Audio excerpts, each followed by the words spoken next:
The chair didn't know that he had to do Zoom, so he's not connected. I started the thing myself, but I don't really know how to. Like,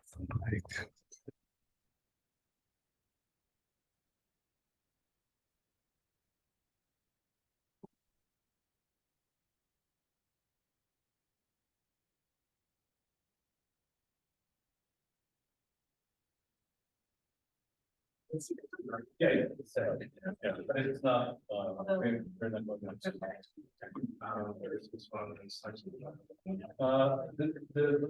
The main point that I did.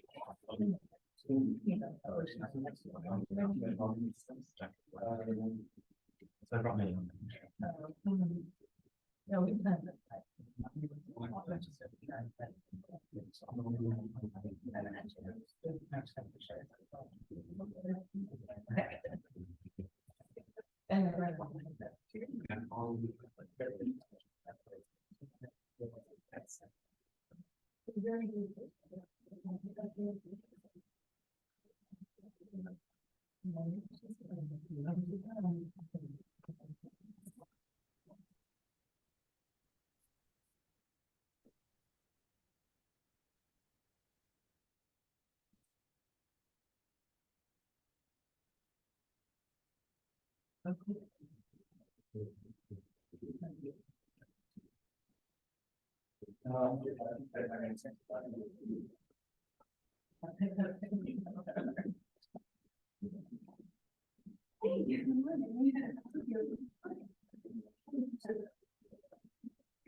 We're setting up for the Zoom connection, so just a couple of minutes.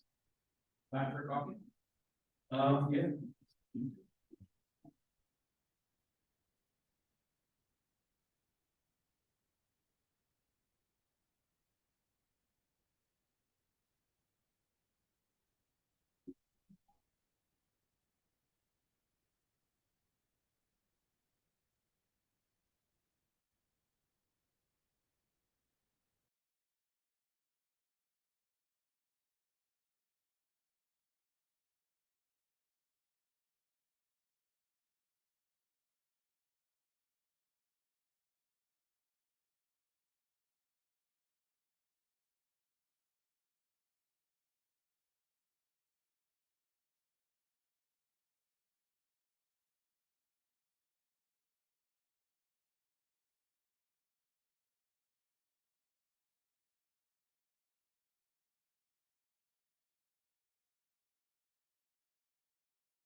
Not working for the second. And the usual, like everyone's sick of all of this. It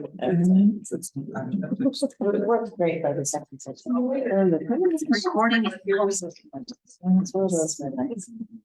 Each paper was excellent, and they were in like, all four were in like really great value. Perfect. And it's like, I was like, oh wow, you know, when you had one of those at a company. Keep trying to What share kind of screen. burden is it? I especially love when the people are super weirdly Totally, But they somehow are like. totally. this Like is- one was about race matching and option in Minnesota and Minnesota. One was about like biracial Japanese American. This Zoom will be on. Do you think? One was about. Okay, so then maybe. But they just say that they should- One was about, No, because yeah. This is just the kind of, you know. Oh, you don't need Yeah, that. title, yeah, it's kind of.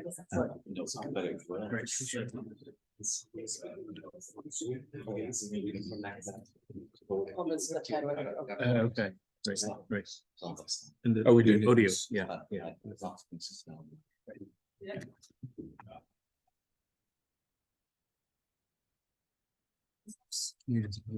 This hurt.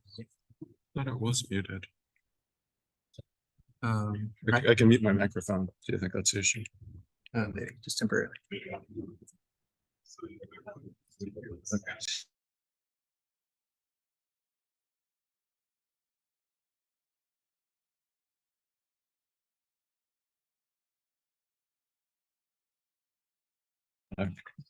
Check, try sticking that. Yes. I think.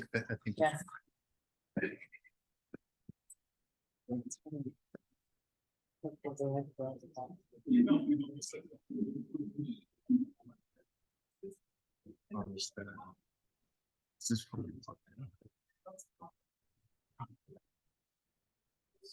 It took a minute or two this time.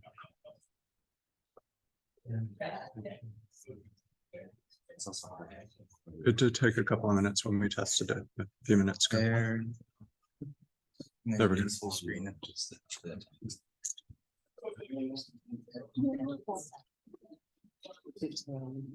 Yeah, like what's in the back. How many minutes are we looking at now? We are ready to go. You ready? Yeah. You need a power for yours? I think I'll be okay. Yeah, gotta get into better. Shall we start? Are you okay? Yeah. Can go? Yeah. Okay. Right, sorry for the delay in setting up the connection for the hybrid format. Let's get it started. Good morning, everyone. Thank you all for joining the 2023 Ludwik Fleck Prize Author-Meets-Critic session. My name is Chiang Chan. I'm an associate professor at the Graduate School of Science and Technology Policy at KAIST in South Korea. I had the honor of chairing the Fleck Prize committee for 2023. Also on the committee were Ms. Ria Shai Ali, Noemi Tusna, Tom Van Duren, and Ann Paulo. I'd like to thank the committee members for their energetic work in reading and discussing the nominated books together. As you all know, the Ludwik Fleck Prize is awarded annually. Quote from the Forest website, and for an exemplary book in science and technology studies that contributes to the global STS community based on solid empirical or theoretical research, a creative methodology, and or an innovative transnational perspective. And this year, the prize is awarded to Wild Experiment, Filling Science and Secularism After Darwin, authored by Donovan A. Schaefer and published by the Duke University Press. Congratulations to both Donovan and the Duke Press. So just to quote a couple of sentences from the prize citation, Wild Experiment is a rare book that returns to some foundational STS questions of the character of knowledge and knowledge making. And it does so by demonstrating persuasively the inextricability of knowing and feeling. Through Schaefer's endeavor to expand the conversation between secularism and secularism studies and STS, the field of STS has an illuminating new vantage from which to look at knowledge, feeling, and belief. And it feels right. So in this session, the author who won the Fleck Prize will meet 3 critics and discuss the book in depth from several different angles. So let me introduce our panelists today. First of all, of course, we are very excited to have Donovan Schaefer, the author of Wild Experiment, who is Associate Professor of Religious Studies at the University of Pennsylvania. And the 3 critics are Esha Shah, lecturer at Department of Environmental Sciences at Wageningen University. And Matthew Arthur, PhD candidate in Gender, Sexuality, and Women's Studies, Simon Fraser University.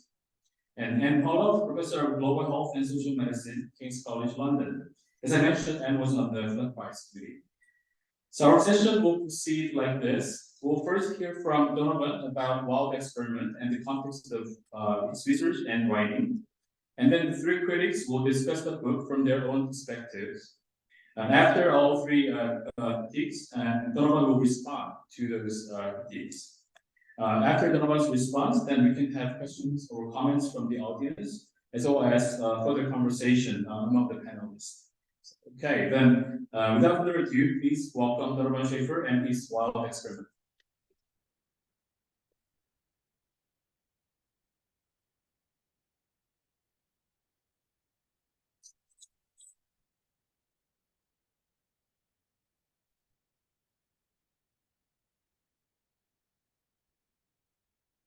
Okay. My voice is very soft. Is this picking up? Can you hear me at the back? Okay. Well, first of all, good morning, everyone. It is such an honor and a pleasure to be here. I am just over the moon about receiving this award. I'm still kind of in disbelief, to be totally honest. So I'm incredibly grateful to be here. I wanted to extend thank yous to the committee, as well as to the other members of this panel who have engaged with this book in this incredibly rich fashion. Thank you as well to all of you for showing up at 8:30 in the morning in Honolulu in this somewhat absurdly grandiose room. Looking forward to the discussion that will follow. What I wanted to do is start with a very brief overview of this book. I've kind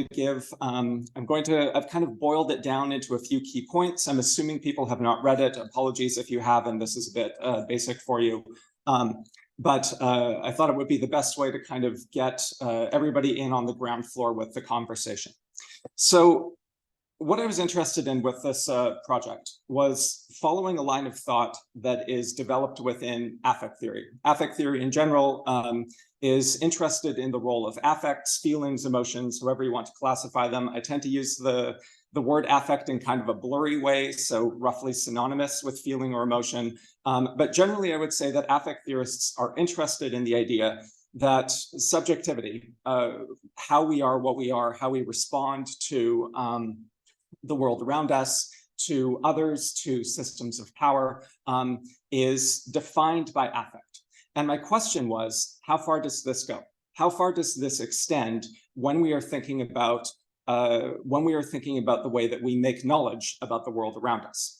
And the more that I pressed on this question, the more convinced I became that we needed to go all the way to the end of the field with this, and that we needed to not just talk about the affects of science, which has certainly been discussed in a number of contexts, but really to tackle head on the thinking feeling binary itself. The further I went into this research, the more convinced I became that the thinking feeling binary as such is one of the structuring paradigms of the humanities. And it's actually very difficult to challenge it directly because it is embedded so deep in the way that we think, the way that we write, the way that we talk about all aspects of what we do as human beings. So that was kind of the general the kind of outlook of the book, the idea that I was trying to develop. Got very interested in this letter from Darwin, where Darwin is writing to his colleague, Joseph Dalton Hooker, and says this, which looks something like this. So the passage that I zoomed in on was this one in the middle. I am like a gambler and love a wild experiment. And the question that emerged for me from this was, what does it mean to love science? What does it mean to love knowledge production? What does it mean to take pleasure, to find enjoyment in the protocols of scientific knowledge production itself? One of the things that really interested me about this passage in particular is that there's a kind of like there's a lot of literature about modern enchantment, the idea that science does not disenchant us. Science actually gives us all of these wonderful things. It gives us the structure of our cells. It gives us crab nebulae. It gives us the marvels of a rainforest. And you can kind of slot Darwin into that discourse. But I actually thought that in this letter, Darwin was pointing at something more fundamental, because he's not talking about the grandeur of a rainforest, which he does talk about in other writings. He's talking about mosses and lichens. He's talking about something very simple, something very humble, and yet doing the intellectual work that he's doing with these very humble scientific objects is pleasurable for him. It's something that he finds intensely exciting, something that he's drawn to. And this is what I became interested in as a kind of intellectual affect as such. And I immediately want to walk that back. There's no intellectual affect as such, but I do think that we need to be thinking about the affects that are inside the processes of what we call rationality, rather than just talking about the affect of, look at this beautiful stuff that science has found for us. Isn't it wonderful? Isn't it amazing? Look at the capacity of science to generate progress if you're a kind of scientific optimist. That to me is interesting and relevant, but not even as deep as I wanted to go with this project.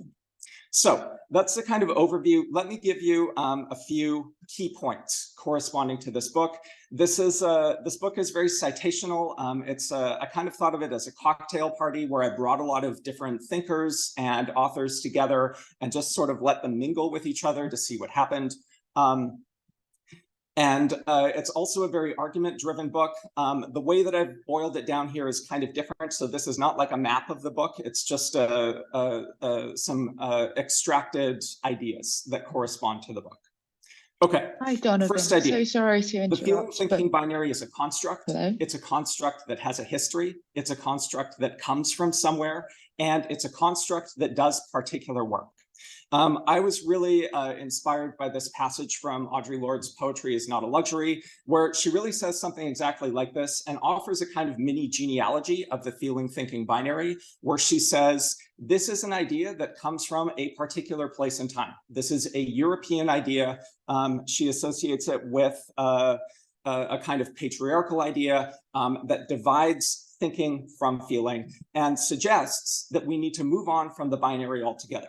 One of the things I really resonated with this passage was the way that she ends is not to say we need to swing the pendulum over to the feeling side of the equation and forget about intellect. She says feeling and thinking are interrelated. They're fundamentally interconnected, and our thoughts spring up from our feelings. And that was much more the template that I found myself drawn towards as I researched this project.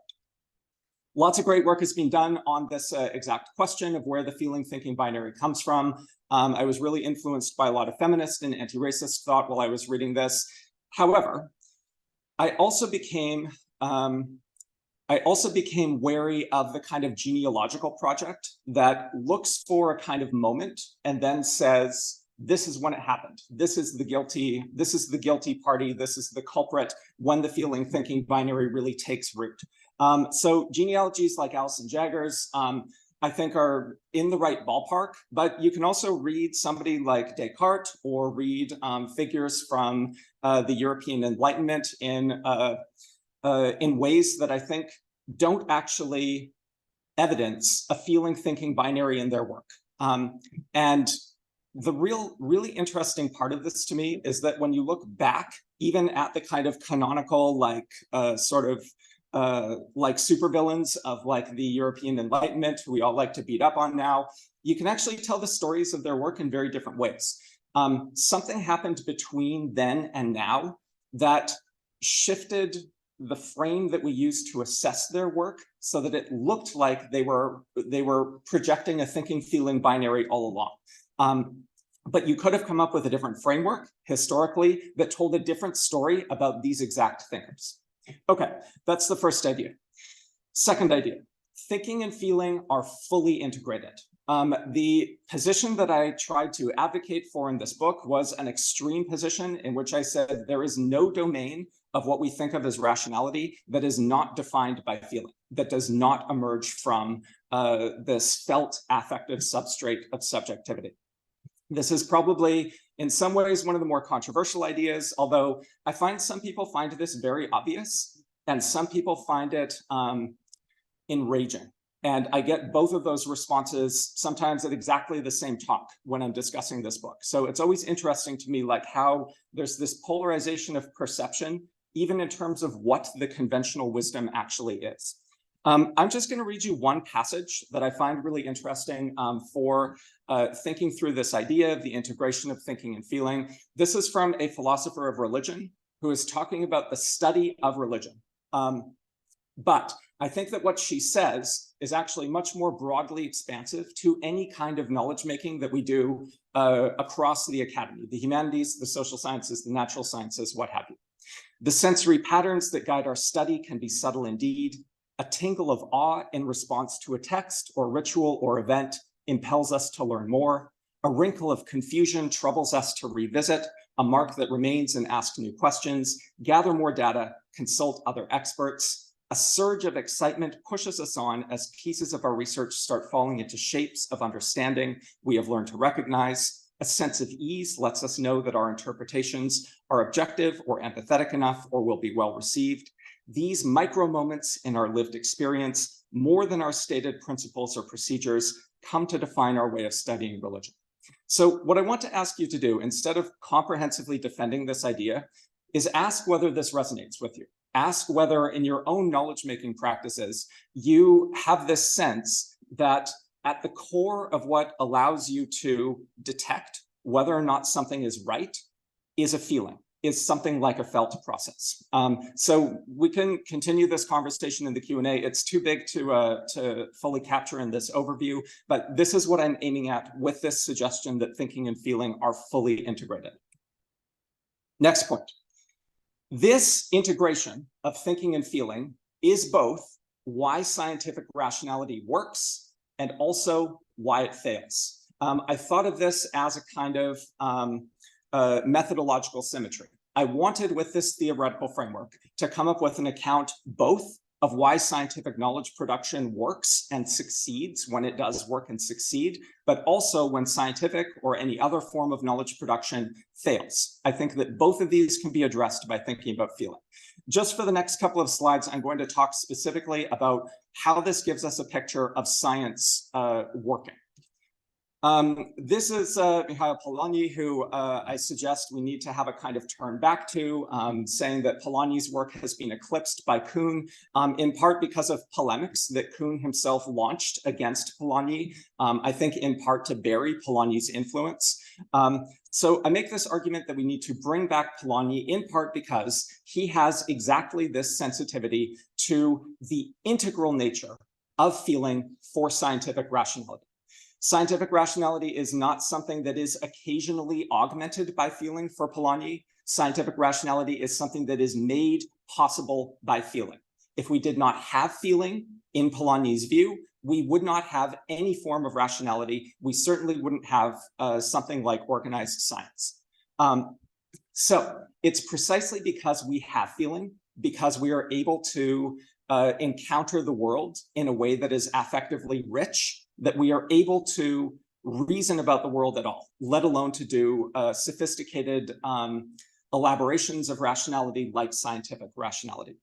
I think William James has a really interesting take on this, where he says, when you put ideas together in a certain way, they feel right. When you put facts together in a way that is correct, you sense the truth of them in a way that is totally necessary for assessing something as true. If you don't have that feeling, he calls it the sentiment of rationality, then it is impossible for scientific rationality to unfold. However, James will also say that this desire for things to come together, this desire for truth, this desire for the world to be rational can also lead us astray. Exactly the same sense of pleasure when we see everything kind of clicking into place it can turn into a kind of runaway selection where we end up so fascinated by finding these connections in the world that we end up overpowering the kind of more modest scientific process that James ultimately calls for. So he's interested in this idea of a kind of check and balance on science where both of the processes are emotional. Both the thing that draws you towards finding connections in the world and the thing that says, slow down, hold on, let's make sure that this is really what we think it is. Those are both emotional processes for James. So scientific rationality is made of this set of emotional processes that are in tension with each other, that are connected, but are also fundamentally in tension. And Darwin, interestingly, says something very similar. Darwin, this is a big part of Alistair Sponsel's argument in Darwin's Evolving Identity, where he says that Darwin is actually very excited by theory, and he's constantly putting the brakes on his own desire to just do theory all the time. And that's how he comes up with formulas like this, where he says, the best kinds of scientists are speculative, but they also have a curve. They have this emotional tension that makes scientific possible. Fourth idea is the other side of the equation. We've talked about how feeling guides us to science's successes, but this same set of feelings that makes rationality possible also is what can lead science astray. So I talk a lot in the book about things like conspiracy theory. I suggest that conspiracy theory is a kind of scientific knowledge production that in a way has had the countervailing force removed. Conspiracy theory is all about the excitement of finding these connections in the world, of unveiling what's really going on, but has taken away this counter pressure. I also talk a lot about racialization. This is something that is built into racist science, but I also think is just part of the everyday landscape of racism and racialization. It was interesting. I was familiar with the work on structural racism, and there's a kind of ambient idea that structural racist analytics are designed to lead us away from feeling. So I waded into this literature in part thinking that I might need to push back on it, and found somewhat to my surprise that structural racists like Eduardo Bonilla Silva are working with affect theory in a very direct way. And Bonilla Silva, in his most recent work, is saying things that I actually found incredibly helpful for articulating how I wanted to think about the relationship between racialization and affect, which is to say that affects that go into racialization make racist beliefs possible. Racist science emerges from a racist society because of the way that an affective landscape of racialization exists in the first place, and makes racist ideas not only plausible, but obvious logical conclusions. Okay, so these are the two sides of the coin. Feeling is both what makes science work and also what can lead it astray. The last point that I wanted to make is more general. This is that science, the secularity, and rationality itself all need to be understood as affective formations, not as neutral. So one of the ways that I was thinking about this was revisiting the disenchantment thesis, revisiting the idea that science is something that has drained feeling from the world. I went back to Weber's Science as a Vocation, read it again, and concluded that what Weber actually meant by disenchantment is not at all what we mean by disenchantment in the 21st century. When Weber talks about disenchantment in 1917, he makes it very clear that it is an epistemological situation of science in which we believe that we can discover anything, in which we believe that there is nothing that is in principle unexplainable in the world. But he does not say that that condition drains the world of feeling or makes the world into a kind of desolate, overly rationalized landscape. What he actually says is that people who live in this disenchanted state have a passion. They have an intoxication. He later calls it a mania that is akin to the mania of artists in producing artwork that drives them forward to continue producing knowledge. So the condition of secularity, the condition of disenchantment, was not intended by Weber to be a condition of feelinglessness. It was a very specific formation of feeling that corresponds to a certain kind of Euromodernity, but not something that is devoid of feeling as such.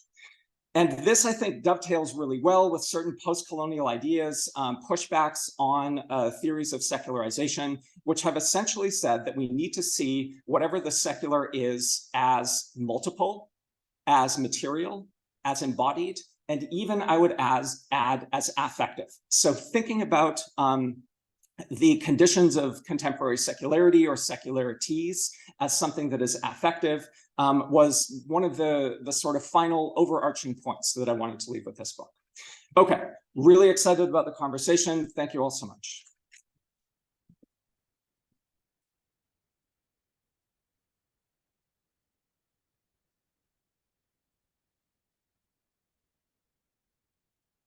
Thank you, Donovan, the really nice review of the book. Now it's time for our three critics. Schaefer will go first. And I was wondering if we need to use this microphone to be heard from Zoom. I mean, from Zoom. Yeah. They were. That, I mean, I guess if someone could double check with the Zoomers, but they should go fine. Maybe just point the laptop towards the person speaking. Point the laptop. Okay, yeah, for the video. Okay. Right. Okay. Isha? Okay. Yeah. Please. Thank you. It's been such a pleasure to be here. Dear Donovan Schaefer, you begin chapter 2, exploring the landscape of cogency theory. That's what I think didn't come up in your introduction. And I was wondering actually why, because Donovan actually names this theory, thinking feeling, as a cogency theory. So you begin your chapter exploring the landscape of cogency theory by quoting Sylvan Tompkins. This is an essay about the love affair with an idea. And reading this came another line in my mind, a line from the poem of the end, actually written by Marina Sfateva. She says, "Love is a bowstring pulled back to the point of breaking." Reading your book, Donovan Schaefer, has been an experience. At times I felt almost dizzy, as your intellectual range is breathtaking. You effortlessly engage with vast range of topics normally not discussed in one breath in one book. You do have a love affair with your idea and do pull the bowstring as far as possible, but without breaking. You give us an outline of a theory on how thinking feels, and then debate it in relation to racialized reason, debates on secularism, Darwin and Huxley, and their science, new findings in neuroscience, debates on creationism, and more. Each chapter is like a standalone episode of the most gripping drama you might be watching. Reading your book, I had a Hitchcockian feeling, not that any murder mystery is going on here, but that there is never a dull moment. It's a page turner. The nuance, the richness, the poetics of your prose. Your book is indeed a testimonial of your passionate love affair with an idea. Now, before I come to my remarks, I'd like to remember Evelyn Fox Keller, her towering personality, her era-defining, pioneering, brave biography of Barbara McClintock, published in 1983, that gave us a whole new dimension in the way we understand affects and emotions shape science.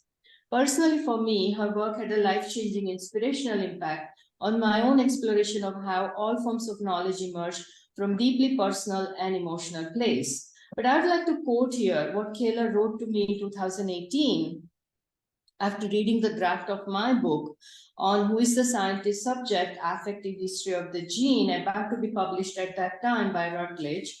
Keller wrote that she applauded my ambition and she called me a brave woman. And then she wrote, and I quote, "Indeed, yours is an ambition that I shared quite fully in my early work in the history and philosophy of science. Certainly, to bring the affective springs of scientific reasoning to the fore was a central aim of my McClintock book, and even more explicitly so of her another book, Reflections on Gender and Science."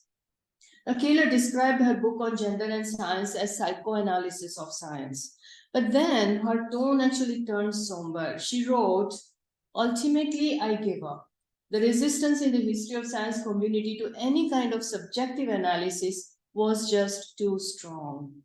I don't think Keller ever gave up, and still she felt a sense of being defeated with regards to her pioneering works on science and emotions and science a few years before she passed away. I wish she were here, because for selecting Donovan Schaefer's outstanding contribution on how thinking is feeling, that the whole community of scholars working on similar themes have been vindicated.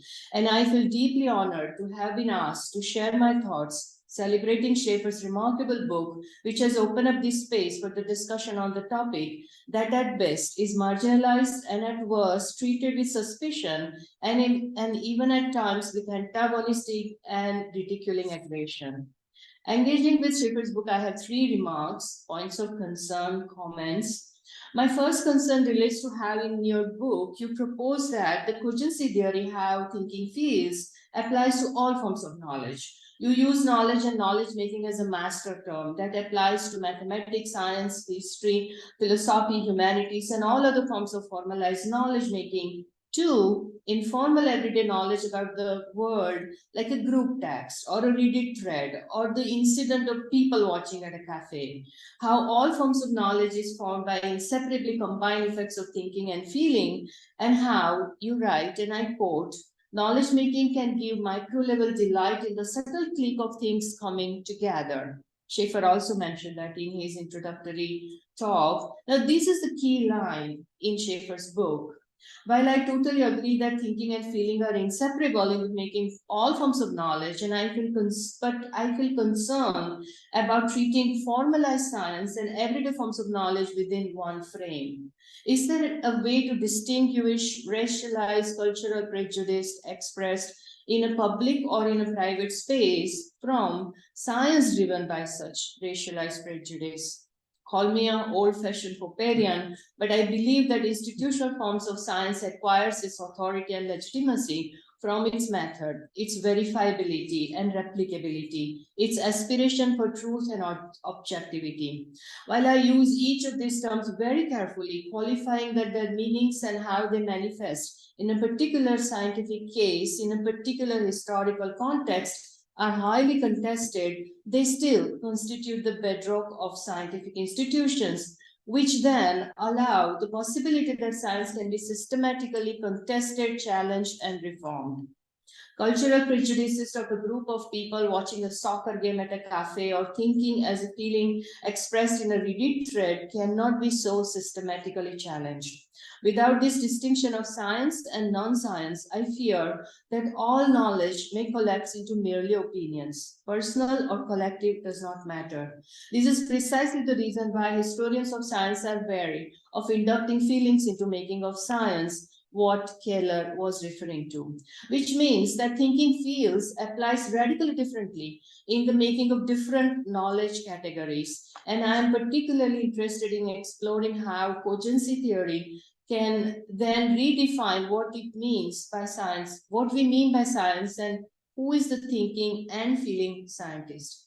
So further engaging with the question of science, for me, the most pertinent question to ask is, how does agonism of feeling shape the content of science? This is another concept that Schaefer actually elaborates at length in his book.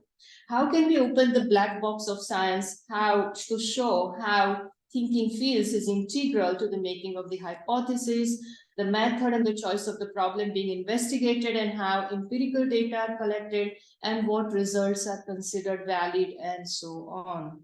While writing my own book on affective history of the concept of the gene, I found this extremely hard. I selected 5 biographies of pioneering scientists spread over the 20th century, but I read some 25 biographies before making the choice. I found it hard to show how intellectual and conceptual theories affect worlds, how the world emotionally desired is isomorphic with conceptual theories. That means that how thinking feels is not just the feeling experienced by the knowledge seeker, a scientist, but it is incorporated in the content of the science. I would like to invite you to further explore Schaefer, how cogency theory can then redefine what is science and how it is done. Now, to probe this question further, in discussing how thinking is feeling, you have made repeated references to how thinking feels involve pleasure, joy, curiosity, playfulness, how it's a longing, a need, a passion for intellectual beauty. And then you refer to what you call countervailing emotions, such as shame, fear, embarrassment, nervousness, that the possibility of committing error or being proven wrong may cause. Or the feeling of frustration that may come into play to be not able to solve a particular intellectual puzzle. You argue how scientific rationality is a carefully constructed amalgam of feelings, intention, agonism of emotions. Even when you anchor cogency theory on emotional agonism that oscillates between excitement and frustration, My impression is that your exploration of feelings remains partial on the side of the pleasure principle. In my own understanding, the knowing subject is heterogeneous, multiple, contradictory, and incoherent, split between conscious and unconscious. This knowing subject is not given, but emerging in the process of making of science. How pursuing knowledge making can also be traumatic, that it may not always experience like a click of all elements coming together, but it could also be source of deep suffering and torture. Psychoanalyst Lacan says that the pursuit of all knowledge causes paranoia. It is not uncommon to find cases of scientists becoming high mania, even driven to feeling outright suicidal in pursuit of knowledge. I have discussed the case of famous mathematician George Cantor in my book, but there are many more examples of the kind.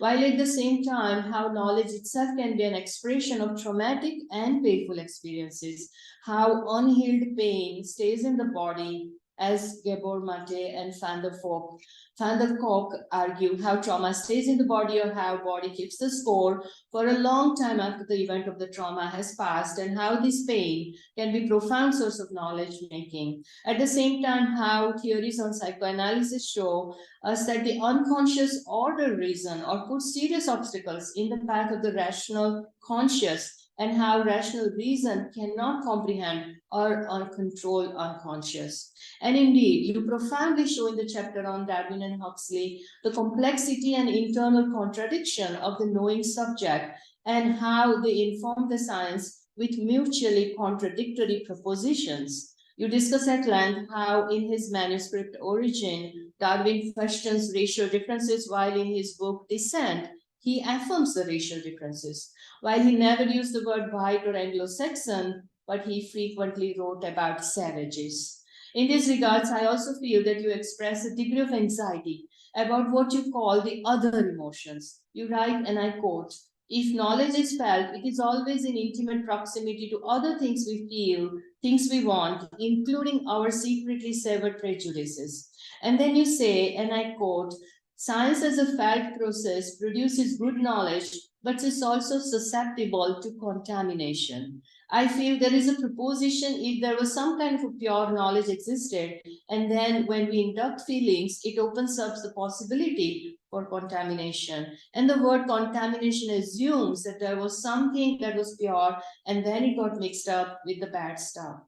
If there was no origin purity, there then can't be contamination. If it never was pure, then it was always already contaminated. I see a kind of underlying defensive anxiety in your discussion on cogency theory in the first two chapters, as if feeling thinking science will be asked to give better or even good science than the non-feeling science.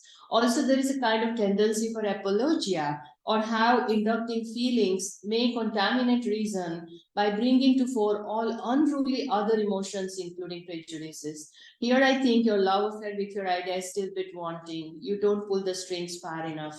My feeling is that the full spectrum theory of incoherent, contradictory character of the emotional, knowing subject is not sufficiently reflected in the articulation of cogency theory in the first half of the book, in which you explore this landscape. I have wondered how on cogency theory, not only all knowledge making is a process, but the knowing subject is also a work in progress, that she is always emerging. It's been such a pleasure to read and comment on your book. I hope this is a provocative enough comments for you to start thinking, feeling, pulling your bowstrings back again and working towards your next book. Then you already have a dedicated reader, excitedly and joyously waiting to read it. Thank you.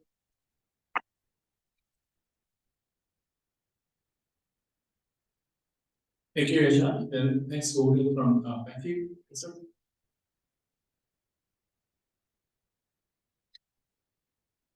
Thank you. I'm really excited to be here today.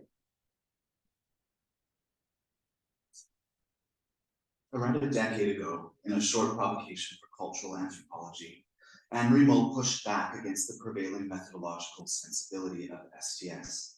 Instead of actor network theory's successor projects and ontological politics, she asks, what about how goods and bads are performed in practice in conjunction with pleasures, pains, ecstasies, fears, ideals, and dreams?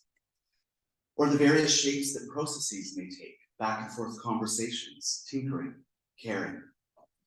In centering cogency theory, how thinking feels, and by putting STS and affect together, Wild Experiment accepts this challenge.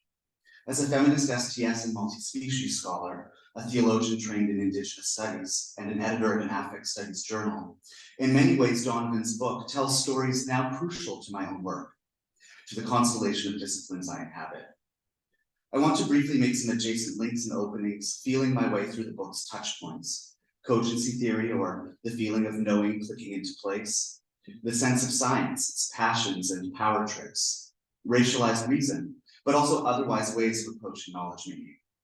These interventions matter to how empiricism and secularism overlap in mainstream STS, how the empirical has so often been quarantined from the intuitive or felt. They help make connections to alternative empirics, and here I'm thinking of the task of provincializing STS, like John Law and Wen Yu and Lin's work on traditional Chinese medicine analytics, or of native sciences, indigenous ways of knowing we might call, as a very bad shorthand, animist, in their imbrication of feeling, spirituality, natural sciences, and polity. These felt relationships to what exceeds a normative notion of reason are so often domesticated and removed to methodological symmetry, or in STS's particular configurations of the join between the conceptual and the empirical. And here I want to detour from my scripted comments just for a moment to explore a half-formed idea about specificity and the empirical in STS, which will probably get me into trouble. Specificity and situatedness are not the same thing. The third LED light to the left on a server control panel in an aircraft hangar housing a server farm in the Silicon Forest may be materially specific, but to an average reader it remains abstract. And the abstraction of extreme specificity is unrelatable. This has everything to do with how thinking feels. Writing and reading are effective acts. Radical specificity can be more alienating than pedagogical. Situatedness, on the other hand, is as much about the gendered, racialized ability and species feelingness of knowledge from a particular relational ecology that we might call as a shorthand, a body, as it is a challenge to the modest witness whose empiricism gains weight as a literary technology devoid of the overtures of emotion and more than human feeling. Donovan argues that secular reason is not any purity of knowing, but rather a differentiated feeling of knowledge that includes, and here I'm really taking liberties to paraphrase, white supremacist aesthetics of focus, clarity, respectability, even healedness, and so on. I would argue that STS versions of empiricism are also all about a style of how knowledge feels, and that even in their pluriversal or ontological political inflections, they do not always make space for otherwise ways of doing and feeling our way through the sciences of engaging with the social or with earth processes. Rather, they proliferate feelings of having dignified the indigenous or the non-Western or the pseudoscientific or the anecdotal or the deeply felt as being ontologically equal. Being alive in a complex post-colonial world, however, does not ever feel this way. Which is to say that forms of symmetry or multiplicity are a methodological hygiene tied to exceptional sites of knowledge production that buffer us from the wild cosmologies and conspiracy theories of the globalized everyday places that the sciences often so violently touch.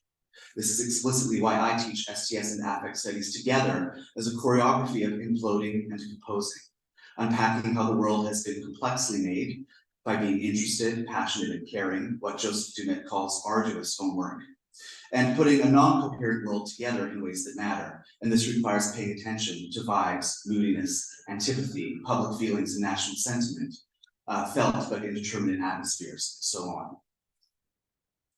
Of course, one of the book's big themes is glaringly absent from my response, conspiracy theory. And yes, on Canada's West Coast, we too have our share of alt-right post-truth sentiment, a so-called freedom convoy of anti-vaxxers and anti-trans protesters loudly mistaking evangelical agendas and TikTok memes as hard science. But in the post-colonial convergence of indigenous, settler, and immigrant lifeways in a place like my hometown, where Teslas and EV charging stations, yoga-wear retailers, and lush green spaces grid our downtown core, where 6 lives are lost daily to fentanyl overdose, and nearly 1,000 global mining corporations are headquartered, deeply felt theories sometimes turn out to be true, and technoscience is often on the wrong side of history, on the side of extraction. Metallurgical coal is moved by rail from the southeastern British Columbia mines to our outer harbor superport and shipped to steelworks in the Asia Pacific. In the canyons and benchlands beyond the city, 500,000 acres of our forests are clear-cut yearly for timber. More than 25,000 fracking wells and their tangled network of access roads, wastewater ponds, and pipelines snake through the boreal forest. These lands are largely unceded, not subject to treaty, and never signed away to the state. They have been continuously tended by Indigenous peoples for more than 10 millennia through a range of tribal processes marked by storied and ceremonial relationships with people, plants, animals, waters, landforms, meteorologic processes, and spirits.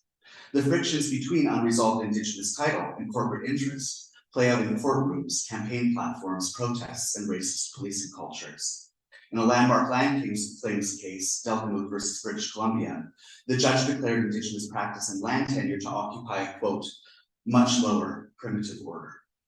Like the Scopes trial Donovan so deftly unpacks in the book, these sites are, quote, a circus of secular feeling, a contest of emotion, racialized reasoning. For almost a century, Indigenous communities back home have felt the gut-wrenching absence of kin forcibly removed to Indian residential schools. Met with overcrowding, filth, starvation, and non-consensual medical experiments, many never made it home. It was only when radar imaged thousands of graves in soil across Canada that the magnitude of loss was registered as a national concern. Now, ground-penetrating radar is a technology that chains together complex geophysical models and machineries. It's used to assure the integrity of subsurface utilities, to prospect for metals and gems, and even by China's U-2 rover to probe lunar soil. For the non-expert, how it sees radargrams and data arrays is no different from what it affects: fault lines evaded, diamonds mined, bodies found. This example shows clearly how scientific technicities and everyday literacies are entangled with truth-making and possibilities for action and feeling. If Wild Experiment shows how science is driven by feeling and unmasks rationality as, quote, pulsing with desire, I hope it can also work to undermine the explanatory force of technoscience that elides felt knowledges, to spark for STS new methods and sensibilities that do dignify feeling as knowing. Aware of the pitfalls and racist pasts and presents of neurophysiological inquiry, I'm most interested in what Donovan calls the small argument of the book, that thinking feels, and the possible affiliations of cogency theory with other than Western knowledges and matters of multi-species life and death, but also as a corrective to both STS and affect studies. I'm reminded of Kyla Sculler's work on impressibility paradigms of 19th century theories of evolution and population that aims to regulate sensory and emotional capacity. She argues, for example, that new materialisms, vitalisms, affect studies, and other post-humanisms have failed to account for the biopolitical logics of racial and sexual differentiation inherent to genealogies of affectivity. Now, what if, as Wild Experiment asks, STS had followed Polanyi rather than Kuhn, proceeding from tacit knowledges and intellectual passions across myriad sites of living and their pedagogies of mood, attitude, bodily comportment, and so on. As Donovan cautiously writes, holding racialized reason in view, quote, knowledge production is something we do as animals, end quote. I read this as a democratizing move that foregrounds the ordinariness of science. Yes, even the most boring facets of our everyday lives are radically shaped by natural and social sciences. And there's a case here for applying STS thinking to non-exceptional things, taken for granted habits, domesticities, the lo-fi, the junk drawer. On the other hand, high-tech labs and exotic field sites are never immune to vicissitudes of living, breakups, bad moods, being hangry or a Karen, the joy of things falling into place or cutting corners. And if there is nothing all too exceptional about science, there is nothing banal about the everyday. Even boring objects and routines come with planet-spanning supply chains, layers of technicity, and insider knowledge. They require infrastructures and forms of training, algorithms, and attitudes. One way to access this overwhelming complexity is by caring and being interested. Affect is a matter of STS literacy. Attention to more than human feeling and movement, affecting and being affected, is core to STS-inflected anthropology and environmental humanities, especially studies of extinction, witnessing, and mourning. And here I'm thinking of the works of Deborah Burke-Rose or Tom Van Duren. But in Wild Experiment, we find the sensibility brought explicitly into the fold of technoscience, and following the book's Foucauldian impulse to see technoscientific development as a, quote, randomly guided intellectual shapeshift, the same history of oppression parading on a loop, end quote, makes a case for decentering works that simply unpack the same old technologies of domination. Indeed, we might look to indigenous futurisms and to what DNA scholar Cornyn calls technologies of care, to move with the tides and seasonalities, with regenerative capacities of soil or plants, to nurture, to heal, and for me, this is the opening that Wild Experiment makes.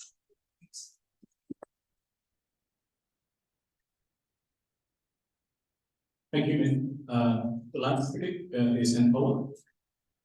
Thank you so much to Young for organizing this and to Donovan for your fantastic book.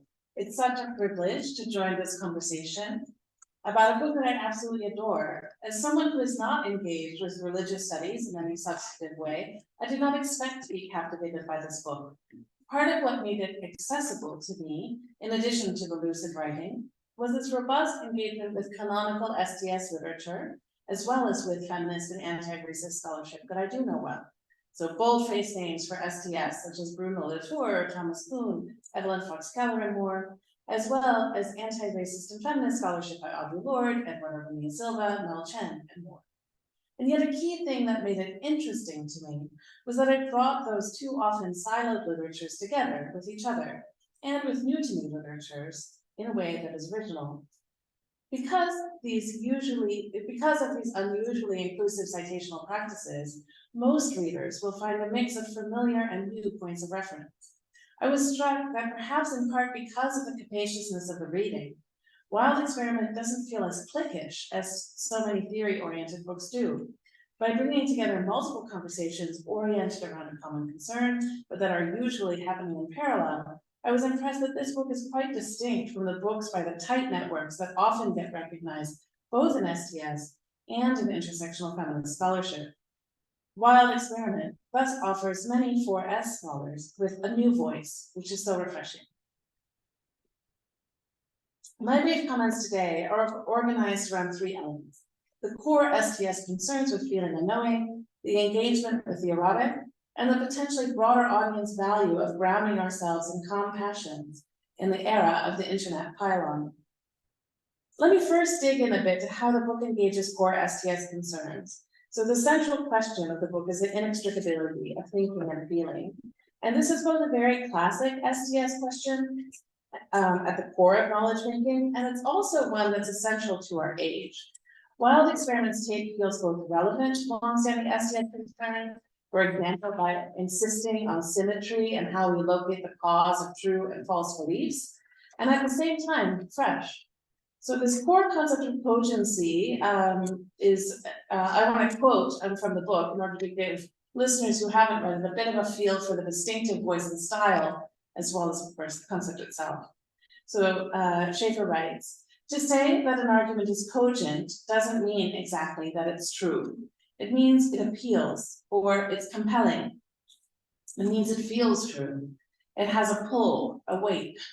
Cogency takes knowledge making out of a binary frame in which sovereign reason sizes up a situation, strokes its chin, and then judiciously flicks the switch to yes or no. It suggests instead, knowledge making is an ongoing process, a contest of forces, and specifically as a constant measuring and remeasuring of the felt weight of facts. Cogency lights up the way our spectrum of confidence and conviction is always constituted by feeling. New information that tips the balance adds weight. Changing our minds means changing how we feel." This theory of knowledge and feeling that Schaefer contrasts with cogitation as a theory, which despite the similar sounds of the words turns out to have a different root. So cogitation is kind of a la cogito ergo sum, whereas cogent is related to agonism and pedagogy and the driving of forces together. Schaefer persuasively argues that the historical accident that Thomas Kuhn has become the, quote, anointed gadfly of science, to the neglect of the more affectively engaged Polanyi, and that we have much to gain for engaging with Polanyi's conceptions like intellectual passions. And I found these to be very useful. So the idea of interest, a felt sense of what matters, intuition, a felt sense of what might be useful in the future, and persuasive passion, the desire to convince others, and especially the love of elegance, which Polanyi calls the feeling of making contact with reality, which produces a click, the subtle joy of pieces of information snapping together. And so, you can hear some veilings of love affairs here, and this leads me to another theme, the erotic, that draws on the intersection of the core STS and feminist theory that I do think might actually be further developed. And so it's something that I'd like to offer into the discussion, either today or in a more open-ended way. So on the book's opening page, I was thrilled to see reference to the classic feminist science studies of Evelyn Fox-Keller's feeling for the organism. Fox-Keller happens to be someone from whom I learned feminist science studies during my own PhD, and I miss her, so like Esha. Wild Experiment does not follow Keller into her articulation of the erotic code. The book turns to Black feminism for touch points on that theme. So Audre Lorde, for whom the erotic names a source of both pleasure and power that feminists should embrace. And especially insightful on drawing on Sharon Patricia Holland, who in contrast to Lorde, foregrounds the harmful aspect of the erotic to name the racist desire for connection with the denigrated racial other. Wild Experiment's focus on the role of pleasure for good and for ill builds on something really important about those feminist engagements with the erotic. Yet we might explore other aspects of the erotic, which is not only about pleasure or only about covetous desire for access to the other. The erotic can also name an authentic curiosity in another and a consensual communion. Schaefer doesn't really engage with the potential of the erotic per se in science, right? So with your love, with your passion, and yet it could be fruitful for his argument. For Fox-Keller, the invocation of the erotic is an alternative to the pornographic, and indeed rape metaphor informed ways of knowing the universe articulated by key founders of modern science and plenty of contemporary enthusiasts, but posit the universe as a tease and the scientist as the ultimately successful vanquisher. For Fox-Keller, the erotic is figured as a longing for a more relational and reciprocal way of knowing the universe than masculine science is structured to pursue. Not having one's way with the natural world, but communing in a profound way that might blur the boundaries of the knowing subject and leave us transformed by the encounter. I wonder how this feminist STS thread of the erotic might offer a way to deepen the engagement across the philosophy of science and the Black feminist literature with the book so intimately engages. The quieter, slower, open-ended erotic seems relevant to Schaefer's discussion on passion. Drawing on Hume, he contrasts between calm passion, which is aligned with science, and violent passions, which in general are not. So turning to Schaefer again. Quote, what we call strength of mind, Hume proposed, implies a prevalence of the calm passions above the violent. The calm passions, passions that fixate on the distant rewards or pleasures rather than immediate ones, are arrayed in such a way as to discipline and outmaneuver the violent passions. Even tranquility is not absence of feeling, but a specific emotional posture that allows us to patiently explore a problem, listening attentively for the soft click of real discovery. By reason, we mean affections, Hume concluded, but such as operate more calmly and cause no disorder in the temper, which tranquility leads us into a mistake concerning them and causes us to regard them as conclusions only of our intellectual facilities. The calm passions compose themselves into an alloy that makes scientific knowledge production possible. Now, what is true for science also seems true for sort of critical analysis broadly. And this is a continuity that all of the critics have talked about with varying degrees of concern. It puts me in the mind of another of my championed interlocutors of my PhD era, which is Noam Chomsky.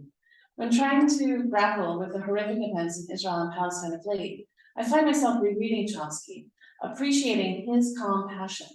It stands in such contrast to the dominant mode of today, which seems to be the hot-headed internet tirade. Even in the face of outrageous events, maybe especially in the face of outrageous events, there is a real satisfaction in developing a more critical engagement that is slower and stronger.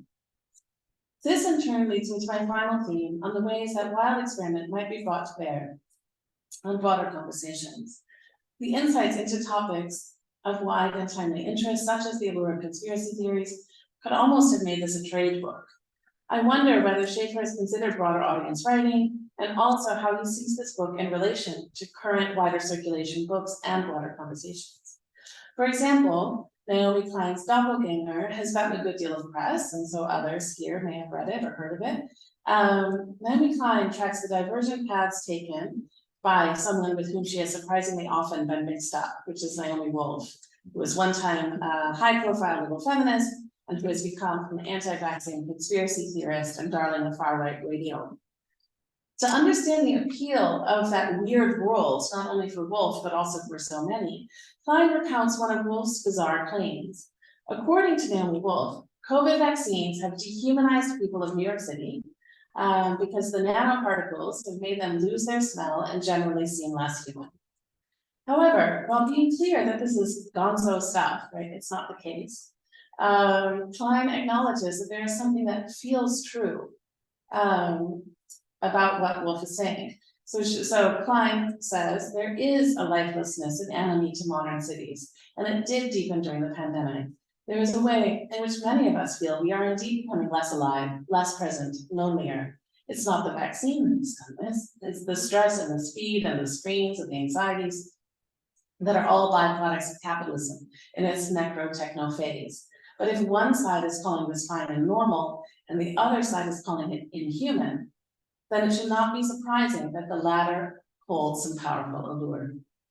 In a style that we might also characterize as calmly passionate, Klein's project seems to me to be aligned with Schaefer's, in that both demonstrate that the rational debunking of pseudoscientific claims does not quite meet the challenge of undoing the affective allure of what Klein calls the mirror world of conspiracies.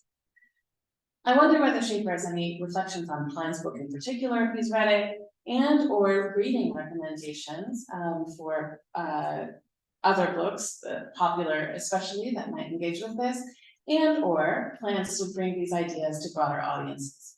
I'll stop there. Thank you.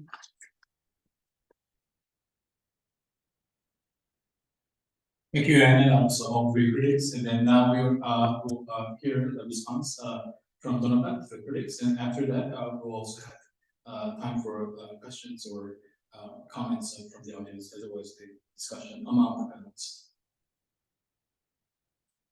I think I need that microphone. So will that reach me? Should I use this, or why don't I just use this, Stacy?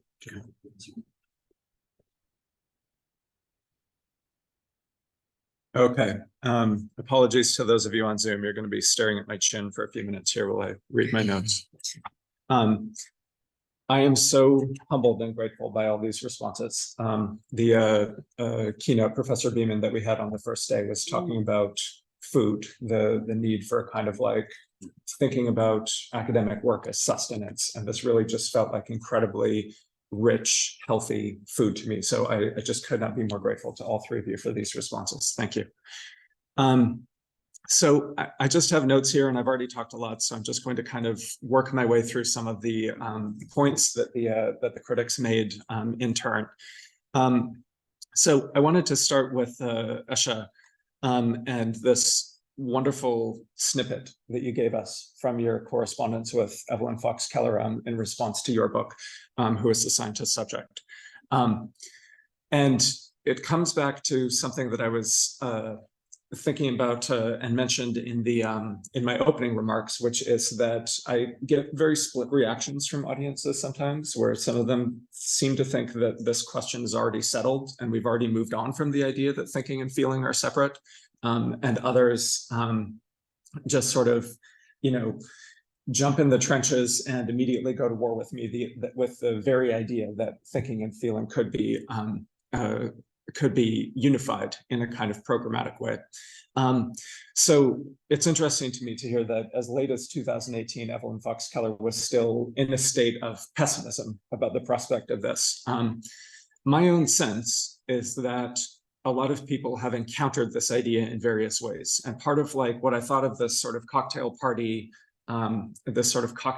project of the first half of the book in particular, where I bring together all of these different sources who have said this about the need to unify our theory of thinking and feeling in various ways, was that it's an idea that I think is on the fringe of a lot of people's awareness, but has not really accumulated a center of gravity. And so one of my hopes for this book was to add just a little bit to that center of gravity, in part by connecting the dots between all of these conversations that are happening in these different fields. Another way of thinking about this is that I think that a lot of people have encountered the idea that we need to synchronize thinking and feeling, or to just move on from the thinking and feeling binary altogether. That in a lot of ways it has not permeated the way that we think about science, let alone the way that we think about other modes of knowledge production, both in the academy and outside of it. So that brings me to the next point that you raised, which is, as I understood it, the question of whether locating the kind of micro level informal knowledge making processes and the kind of scaled up formalized knowledge making processes of what we might kind of draw a circle around and say, okay, this is science, this is real science over here, whether that, as you say, renders everything an opinion, and in a way washes out the vitality of science, the efficacy of science, the capacity of science to speak with authority. And I think it's really interesting as a kind of version of the demarcation problem, like what is happening when we really firmly locate scientific processes on a continuum with everyday modes of knowledge making. And I share that concern in part because I do think that it's important that we recognize something distinctive about formalized scientific knowledge making, but I also would still want to place it on a continuum with all of these other kinds of knowledge making. And part of what I would say to that is that I think what we're talking about in part is, when we're talking about formalized science, I think more often than not, what we're talking about are contexts where we have been affectively trained to respond to knowledge in a particular way. What's the first thing that most people do when they encounter a fact that they don't like? They resist it. They find some way to push back on it. They find some way to sweep it under the rug. Where's your evidence? You can't prove that.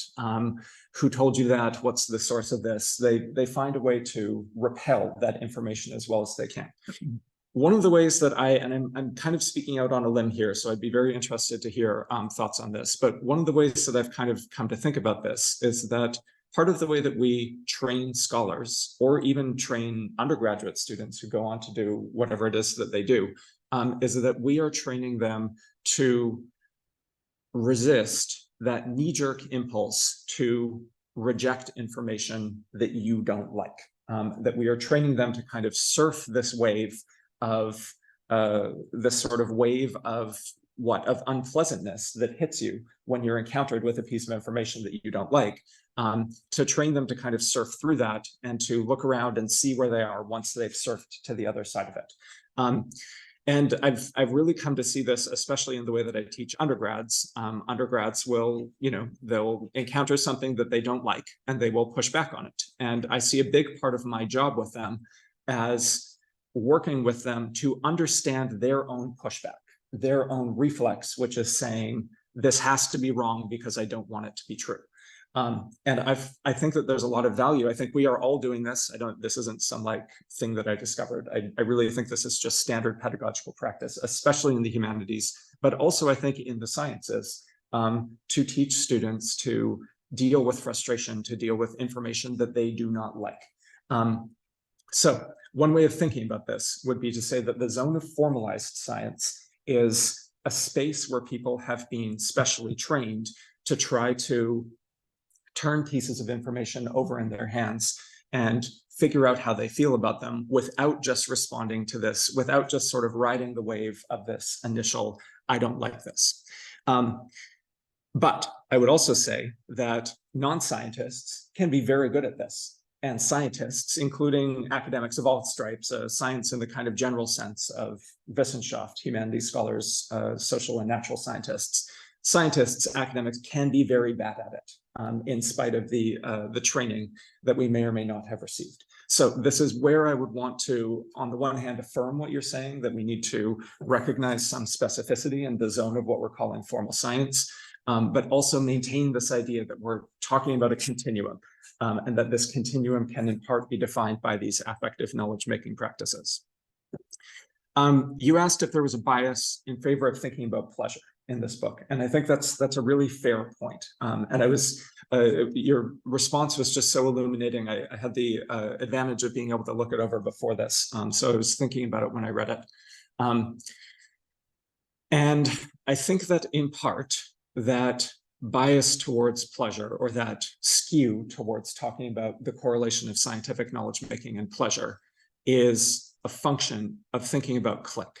So click was this concept that I developed, which is the pleasure of information clicking into place. So anytime you're solving a Wordle, or doing a Sudoku puzzle, or even just, arranging the furniture in your house, and then one day you're like, aha, that's it. It's just perfect. You're feeling something like click as these pieces of information emerge into the right form, emerge into the right shape. And the reason why I wanted to thematize this is because I think that there's a lot of work, a lot of the work that, I shouldn't say a lot of work, but the work that exists on the affective life of science very often tends to focus on the social affects that surround scientists. I actually went back and read some Fleck in preparation for this talk, since it's the Ludwik Fleck Prize. And this is very much how Fleck talks about it. Fleck is actually he's almost like Durkheim. He's like, scientists can get caught up in things. They can get very excited about a new idea, and it sweeps over them. And this is partly what builds up the propagation of scientific facts. And I'm very interested in that. And I think that's very much part of the picture of cogency in general. But I also wanted to spotlight what I really came to think of as an intellectual affect that is not just downstream of a kind of social affect. And that's why I got interested in click. And so I think you're right to say that it feels a little bit kind of skewed towards the pleasurable. And I often thought while I was writing this, that in some ways I was being a bit too sunny about science, whereas I wanted to have a more ambivalent picture, at least waiting in the wings, if not kind of in the foreground. So I think you're definitely onto something there. You zeroed in on this one sentence that I remember sweating over in the editing phase when I used the word contamination. And I remember thinking to myself, this is going to cause some problems for me. Should I take this out? And I can't actually remember why I decided to leave it in, or if I just forgot, if I meant to take it out. But I mean, I think what I was sort of aiming at is you can have. There is no science that is pure feeling. That's one of the points that I really tried to drive home with this book. So it's not that you have science that is pristine of feeling that occasionally gets contaminated by feeling. It is that there are effective ways of doing science that are configured by emotion, and those can be contaminated. So this is where the example of racist science comes in. Scientists are perfectly capable of spitting out deeply racist results, of creating racist interpretations of racist data, or just creating racist data. I teach at the University of Pennsylvania. We are still the notorious holders of the Samuel Morton Skull Collection. This is a classic case study of generating racist data. In part, I think, because it's in a situation where racist conclusions just feel very plausible. Racist conclusions are cogent, and they are pleasurable because of the way that they click with existing racist assumptions. So that would be my defense of the word contamination. In retrospect, I probably should have just taken it out, though. Actually, let me say one other thing on that. One of the most fascinating and challenging things about writing this book was feeling like the words I was using were betraying me. And this was partly how I feel like at some point in the middle of the long multi-year process of writing this book, I was just gazing into the extent to which the vocabulary that we use as academics, but really even just our language in general, has been determined by the thinking feeling binary, such that when you use a word like idea, that word in our long tradition of usage of it just does not include an affective component. but I think it should. I think it should be a three-dimensional word that includes both an intellectual and an affective component. But the word just doesn't want to let you do that. And so I had a lot of moments where I felt like I was like, you know, just like tripping over my own words. And this, I think, was definitely one of them. Let me talk a little bit about Matthew's response, which I just absolutely loved. Matthew and I are just on really kind of one mind about a lot of this, so I don't have a whole lot to say here, but I do want to make one big point. One of the main things that I really want to affirm with Matthew's response is this idea that he has that everything is a lab, which is actually the title of this edited volume that he just put out, Everything is a Lab, Doing Ordinary Science. Absolutely beautiful, just exquisite, how did you refer to it, as a scrapbook of some work that he's been doing as part of his Doing STS community. And I wanted to read a passage from this that I just found really moving. Matthew writes, "But a kitchen is a lab, or a bed, or a side street that is walked over and again across harsh or subtle seasons and tempos of disrepair. Contaminated spaces might not shell out repeatable truths, but practice happens here. The bubbling up of yeasty dough, the soft or hard coordination of lovers' bodies, the same old house in freak weather, or the glow of dusk light, each time a new technology. Everything is a lab." So, I mean, really just, I find this writing incredibly resonant. It just really, I think, speaks to the sense of lived science, of this kind of on the ground, affectively saturated way of making knowledge about the world around us. And it also, I think, fits in very nicely with Esha's question about whether we want to demarcate science as such from something that is separate from these ordinary everyday modes of language production. And my response to this, I don't even know if you'd go this far with me, Matthew. I mean, you're saying everything is a lab. I would say everybody is a scientist. Everybody is doing science. Everybody is making something like scientific knowledge in various fashions, all through their everyday lived experience. Which is also not to say that there aren't interesting ways that we can talk about scientific knowledge production as its own thing. Let me also, so I think generally speaking, I mean, Matthew and I are coming from a place of very strong agreement. I do want to put a slightly different backspin on something that you said, though. So this starts with, you quoted me quoting Foucault. This is very early Foucault. This is from Order of Things. Actually, no, I'm sorry. I wasn't quoting Foucault. I was paraphrasing Foucault. And I paraphrased Foucault, especially in his early work, as saying, that the history of rationality is a randomly guided intellectual shapeshift, the same history of oppression parading on loop. This was something that I was paraphrasing from Foucault, but actually something that I was paraphrasing in order to disagree with. Part of what I wanted to suggest, why I wanted to put this on the table, is because I think that this is an ambient sensibility in a lot of humanistic approaches to science, that there's just a lot of, there's still a lot of, I find in humanistic conversations, a lot of hostility to science, a lot of the sense that there's something intrinsically irredeemable about science, that science as such is the problem that animates so many other, like, is the foundation of so many of the other problems that we face. And to me, that's very definitely the wrong way of thinking about things, in part because I just don't think that there's a science as such. I don't think that there is just one thing called science or one thing called technoscience, whatever you have it. I think that instead we need to see science as something that has both bottom-up and top-down effects, both bottom-up and top-down trajectories, and also as something that moves power around in many different directions. So my colleague Daniele Lorenzini recently just released a new book on Foucault called The Force of Truth, where he makes this argument that Foucault is actually very interested, especially in his late work in truth-telling.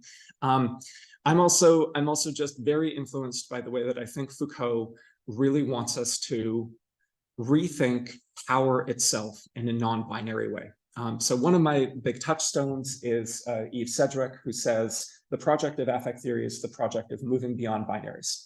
And that goes, I think, for the thinking feeling binary, but it also goes for a certain picture of a kind of rigid top versus bottom power binary. And I think Foucault's take on this is actually kind of misunderstood. There's this very prevalent tendency to assume that Foucault's late works was dominated by biopolitics. It was not. In History of Sexuality, Volume 1, Foucault talks about biopolitics 4 or 5 times in the span of about 25 pages. And then, as near as I can tell, never again in the rest of his published works. He talks about it in the lectures, but he also asked for those lectures to not be published on his deathbed. So I'm always just wanting to kind of reassert what I think Foucault's priorities were with this late phase of his career, where I don't think he was nearly as interested in this very top-down idea of biopolitics that he's often associated with. And fundamentally, I agree with Mbembe's critique of biopolitics, which is that most occupying states don't bother with biopolitics, they just kill people. So it's really about necropolitics rather than biopolitics. So Foucault gives us this brilliant example in History of Sexuality, Volume 1. He says, sometime in the 19th century, psychomedicine invented the category of the homosexual, capital T, capital H. And a big part of his argument, this is often, I think, kind of downplayed, but a big part of his argument is that this was a source of pleasure. It was something that the scientists found enjoyable. It was a kind of intellectual playground for them to create these psychomedical categories. And he says something even weirder, which is that it was also a playground for the people who were subjected to this, that there was a pleasure in evading it, there was a pleasure in resisting it, and there was a pleasure in mocking it. And he then says that this very same category of the homosexual that was invented in the 19th century eventually becomes a rallying point for gay liberation movements in the 60s and 70s. And I think the way that Foucault wants to tell this story is that there was no inevitability to this. It was never a given that the homosexual would appear in history, but through a chain of accidents, you have all of these power relations that are kind of ricocheting off each other and producing a profoundly unexpected outcome. So I think in terms of the basis, you and I are, of how we're thinking about these topics, I think you and I are very closely in sync. But I would just want to stress that when we're talking about power relations, including the power relations that attend to technoscience, that we think about them in these multilateral ways, rather than just as a kind of top-down, which I don't think you'd disagree with any of that. Let me conclude by responding to Anne's really wonderfully rich response. And fortunately, I did have a chance to look at this as well beforehand. So really just appreciated the generosity of this response, and wanted to respond briefly to each of the kind of key points that you made.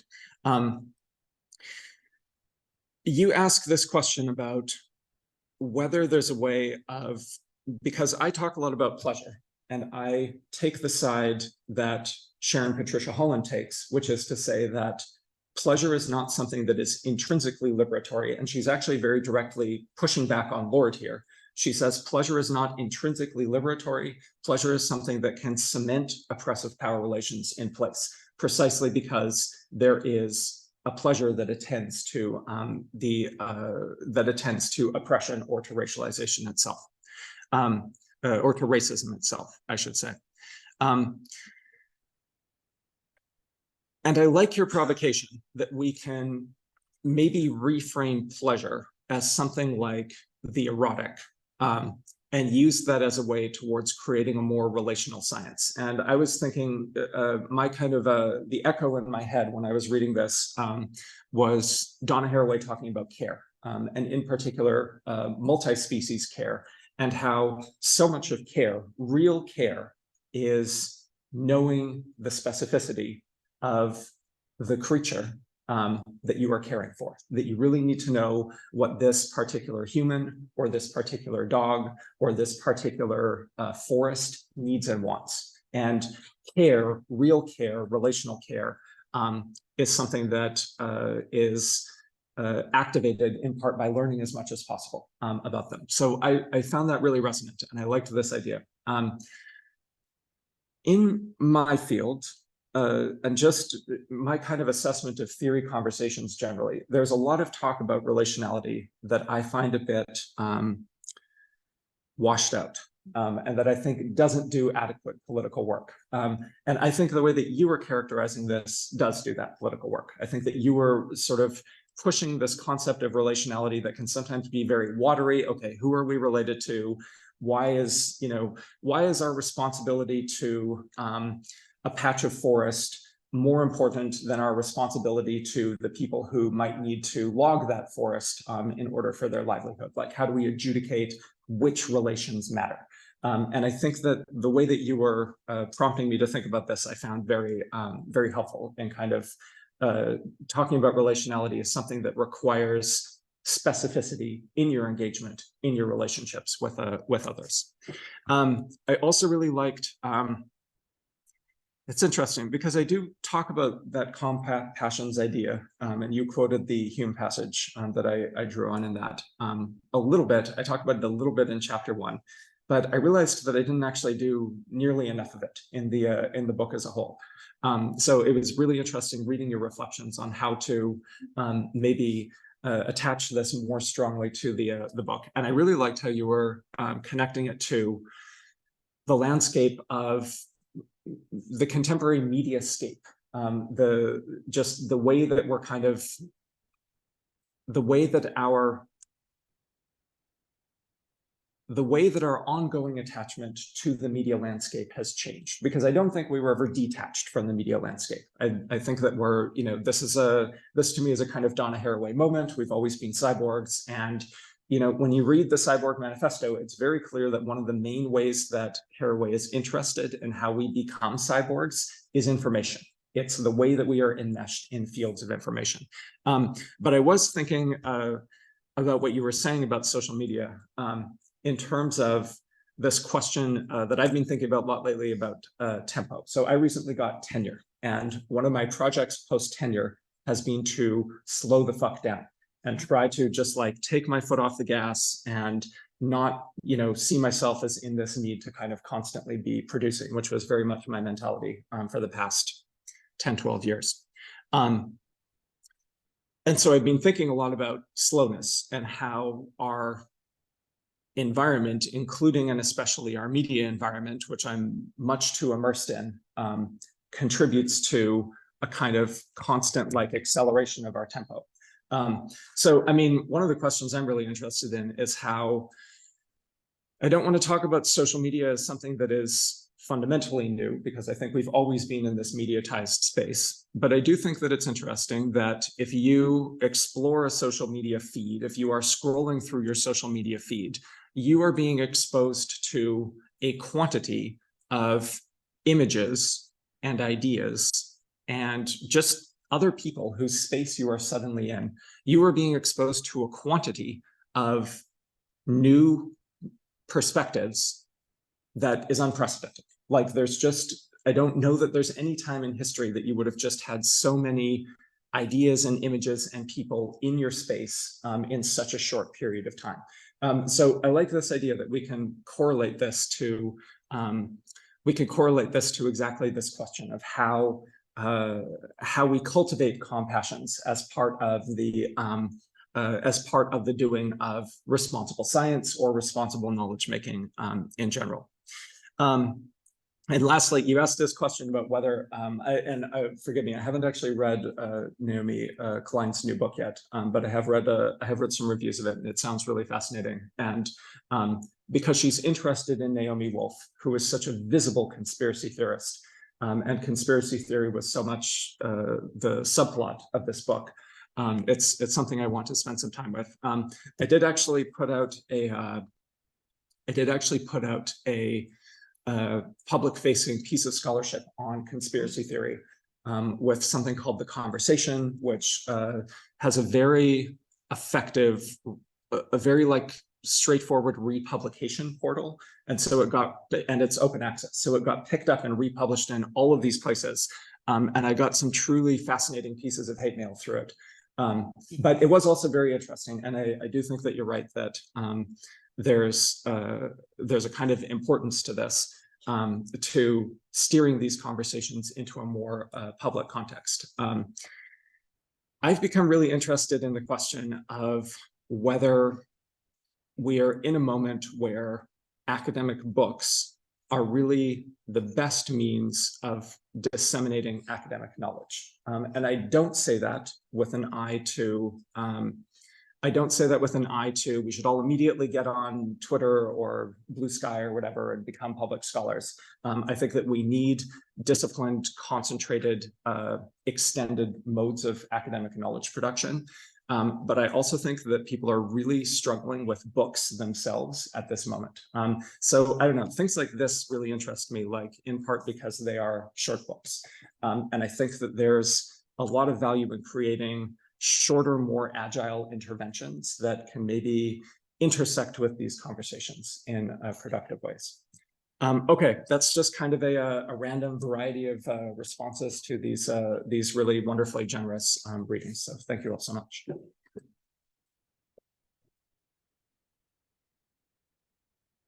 Thank you. We have some time for questions or comments from the audience. Or yeah, please. Can I come up to the mic? I think, yeah, you better, yeah. Because there's people on Zoom, right? Yes. Thank you.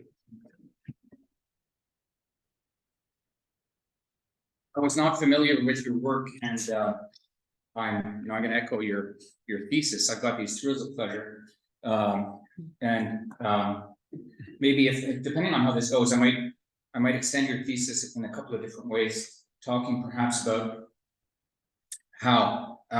Okay, so you're struggling with cognition and affect as a binary. If we can add perhaps to that two things, which I've done in my research, and basically we're working in the same field or on the same topics, which is motivation and ancillary functions.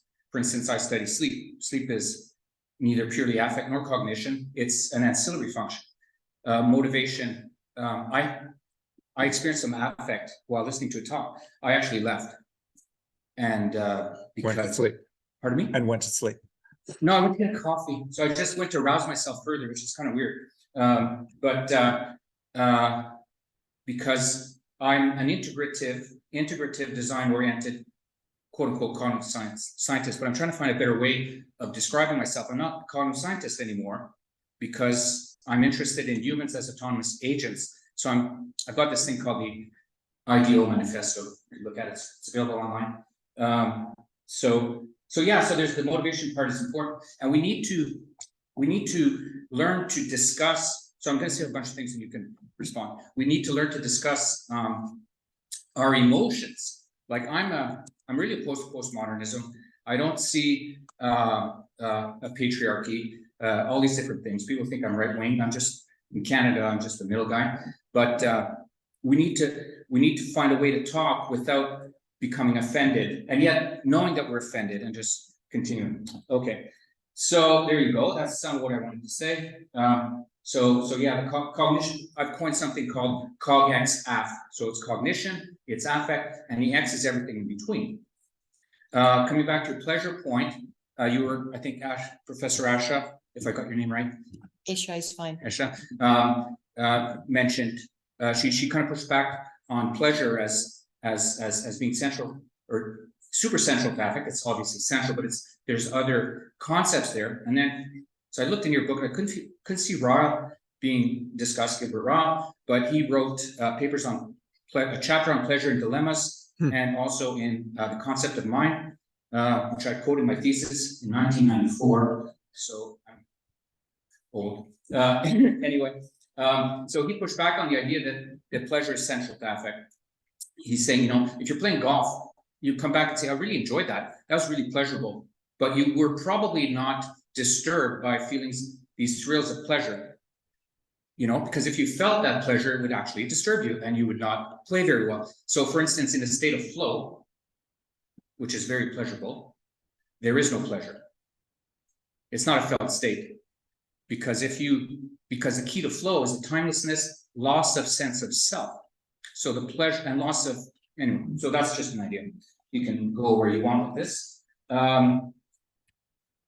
Yeah, so I won't talk about other negative emotions. So I think your research program needs to go further. I think you're on a good track, but you need to go all the way, which I suggest is to embrace the manifesto of integrative design-oriented science into something, and accept motivation and ancillary functions as being key to understanding and characterizing who we are. Another thing is probably I'd say that a naive response to binaries is to say that we're dealing with continuum. And I say this with respect. There's a much deeper, more sophisticated view that the worlds that we study, both the physical world at the quantum level and the mental world, so Popper's 3 worlds, his 3 ontologies, involve, so the spaces have many discontinuities. So that is an idea that would take a little while to unpack. I've got a book coming, so I'm advertising it. It's called Discontinuities, Love Our Mind, where it talks about what basically your stuff. So I have to read your book like yesterday and incorporate that into this new book that's in the works. I want to say, for the feeling of disappointment that I felt. So I bought your book last night and I scanned, and I didn't see Rob, but I found Dennett, and I saw not Lakatos, but Kuhn, and it always bothers me when I hear people referencing Kuhn, because I think that his work is so simplistic. And then so I'm looking for Imre Lakatos, and he never shows up. So Lakatos and Sloan didn't show up. And I also felt another emotion, and I'm going to talk about it because we have to talk about our feelings. And I was disappointed. I said, well, he didn't cite Luc Baudouin, which is myself. By the way, I'm also at Simon Fraser University because I've been writing about this since the 1990s. And Aaron Sloman, who was my thesis supervisor, he's basically on a par with Daniel Dennett in Britain. He's kind of the father of the philosophy of AI in the UK, and he's also well known throughout the world. He won a prize. I wrote an article on it. Anyways, Give him time to.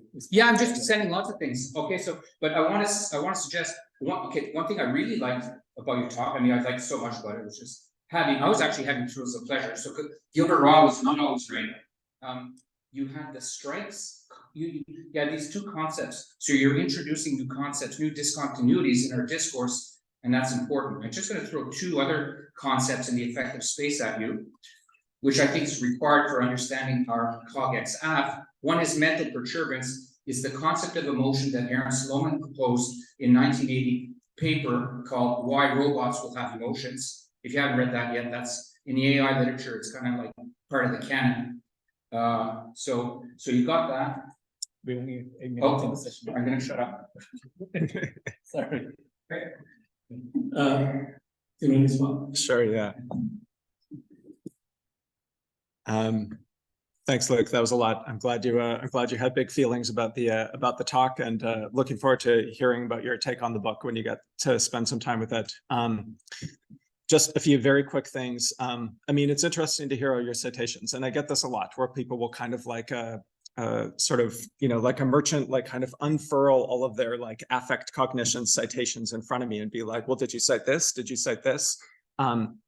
And I absolutely have not. I mean, and this is partly why I called the idea that thinking and feeling are joined the little argument of the book, because it certainly is something that has been said in many times in many places before. What I hoped my book contributed was showing that all of these disparate references to moving on from the thinking feeling binary are actually part of a single conversation. And my hope with the book was that I created a space where that conversation could build up critical mass, join up with other conversations that other scholars, including some on this panel, have built up.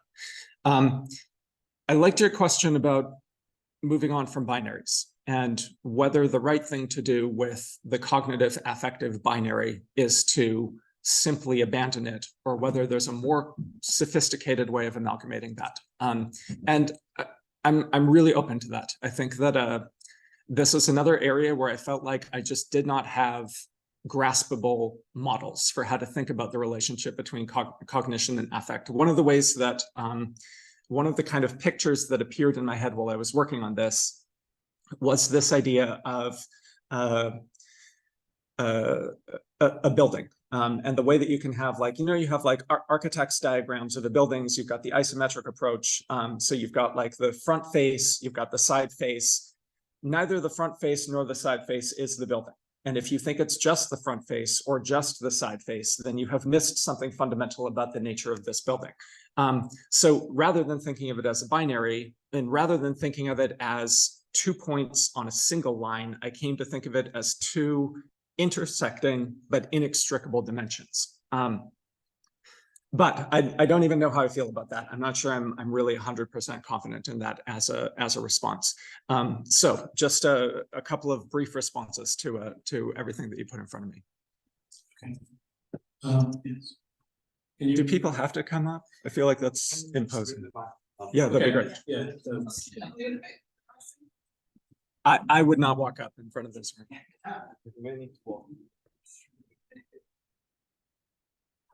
Thank you for your nice talk. I'm a graduate student based in South Korea, and my question is more like related to the last question, because I'm wondering about the relationship between feeling and the skill of scientific knowledge production. So yeah, because what I saw is mostly about individual scientists and knowledge seekers, which is good and still, but I just want to bring your idea into of the current science and the enterprise of the bigger sciences, which is more industrialization, more industrialized and capitalized on a bigger scale. So do you see it comparable to Darwin's feeling for science 2 centuries ago with or do you see any significant changes going on this century? So how can you employ your ideas and feeling of knowledge inseparability to analyze the current form of scientific enterprise operated on a bigger scale? So is there any kind of feeling of scientific enterprise or big science? So yeah. Just like, come on. Let's go there. Thank you. That is a wonderful question and really rich to think with. Actually, Matthew and I were kind of talking about this the other day. I'm really fascinated by this question of the relationship of the micro to the macro, just as a kind of modeling question. How do you talk about what is happening at the micro level and what is happening at the macro level as a place where there's a kind of bilateral like flow of influence, such that you can't really understand the macro without the micro, and you also can't understand the micro without the macro. One of the things that I really resonate with affect theory is that I think affect theory is very much a theory of the micro.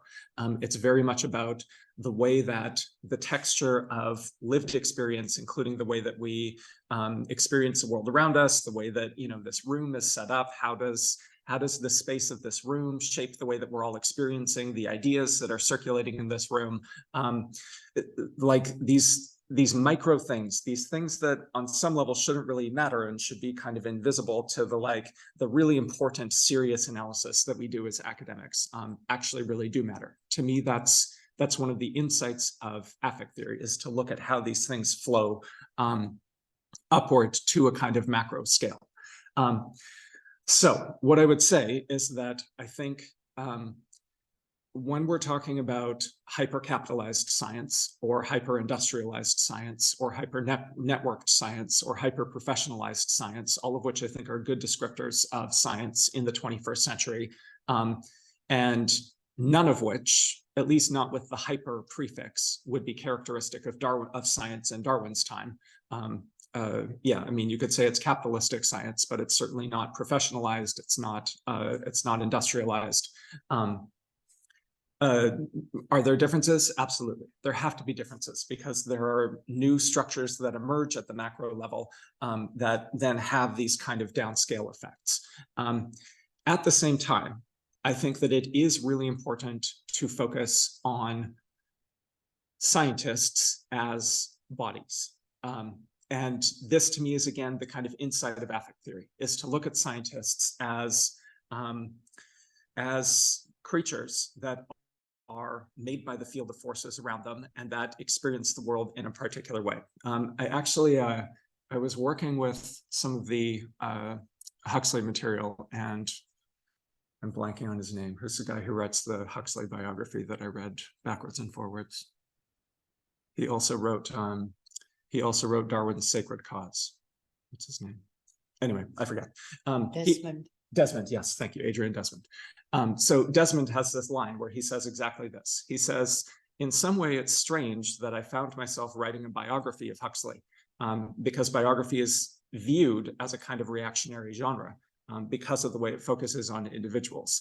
But he says, and yet I found it inescapable because I had to understand how Huxley was not just totally determined by circumstances, but was also not immune to circumstances. So the micro and the macro are on a continuum. They're part of a single field of forces where these things are circulating. So I love that question just because it's one of my, I could probably go on forever about this. One of my, something I just find endlessly fascinating, how to model, how to theorize this relationship between the micro and the macro. Thank you. Okay. Any quick, brief question or comment? Yes, can you make it brief? Because we are almost near next. Congratulations on the prize. Thank you. Thank you all for your contributions. Very, very intriguing. Very briefly, I'm an anthropologist by training, and it seems that one division that underpins your thinking is the one of science, religion, and magic that have been at the core of anthropology and the sacred and profane. And I was thinking there's a lot to say and think about it, whether you have, like, about these three together, science, magic, and religion. Very briefly. Yes, yeah. Yeah, that's a wonderful question. Thank you. And I'm sorry we don't have time to do that justice. So just briefly, I would say, in my home field of religious studies, we are obsessed with exactly that question. We're constantly talking about the nature of the sacred and, what defines magic, what differentiates the religious from the secular. And one of the things that I've ultimately concluded is most productive for engaging that conversation is to scramble the coordinates a little bit and start by thinking about affect. Start by thinking about feelings that are also modalities of power, that are also power relations, which is partly how I understand affect. So I think that when you do that, like certain problems, like how do you differentiate the sacred, is the way that somebody responds to a seemingly secular space, like an art museum, as if it's a shrine, as if it's sacred, as if it's holy. Does that scramble the way that we think of something that is properly religious as sacred? And from my perspective, when you take the affective approach, you can see that there are similar affects that are circulating in both of those spaces. And in some contexts, those affects get like, we draw a circle around them and we say this is religious. And in other contexts, we draw a circle around them and we say this is secular. But it is the same affects. And to me, that's a beginning of how to respond to that. And I would say the same thing about science, in part because I think that it's very common in our kind of popular understanding of the terms to see religion as the binary opposite of science. But most academic institutions in the United States, and certainly in the Eastern United States, where I work and teach, and in the United Kingdom, started as religious institutions. It was considered to be part of religious vocation to pursue knowledge about the world. So to me, we can use this affective approach to see how the categorical division is actually downstream of basically the same affects that are being sorted in different ways. That would be my totally inadequate, very brief response to a really interesting question.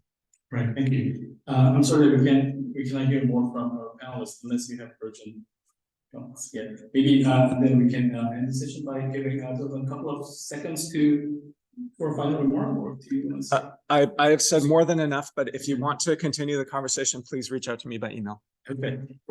Okay, guys, conclude our, thank you all for doing the conversation. Thank you. Thank you all. Thank you. It's so nice. That's for wonderful. How about magic? Magic, yeah. What do you think? How does? Because, you know, I mean, it's a very gendered and racial Right, biases right. in demarcating that Cognitive that's science real. education. And what's Cognitive science interesting is not that being a experimentation has become like a domain of, or like a characteristic of what we call science, but then you think of what